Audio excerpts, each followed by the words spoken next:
everybody?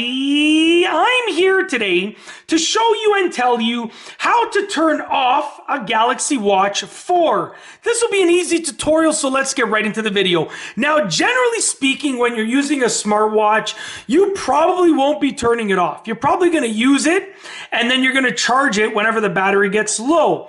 But sometimes, because that's generally how people use it, they use their smartwatch to track their activities, to track their day, to get their notifications, and then they charge it whenever the battery is low or getting low, and it makes sense for them to charge it whenever the battery is low enough to make sense to charge, but also when it makes sense, like when you're not going to be using your smartwatch. But you might want to power off your smartwatch, specifically your Galaxy Watch 4, in order to save some battery life. So if you know you're not going to be using it and the battery is still at 90% and you don't want to charge it, you might just power it off for one reason or another, okay? It's very easy to do. From here, okay, what you want to do from your home screen, I changed my clock face, so yours might look a little bit different from mine. You want to swipe down, okay, once again, swipe down. Sorry about that. We'll try that again. Swipe down to get your quick settings. As you can see at the top there's a power button. Tap the power button, and then you have your touch sensitivity right here and turn off option. I'm going to tap turn off.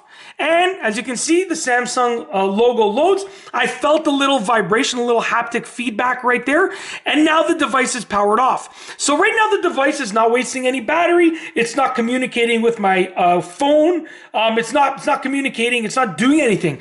It's just off. And there are, like I said, there are a few reasons. Maybe you want to turn it off and turn it back on again, like to reboot it in case it's being a little bit glitchy. Totally normal. Or, like it's totally normal for technological devices to be needed to be restarted, okay? So anyways, that's how to turn it off. If you like this video, please be sure to give it a thumbs up. Let me know what you think down below as a comment. And of course, be sure to subscribe for more great videos just like this one. And that's all I have for you today. Thanks for watching.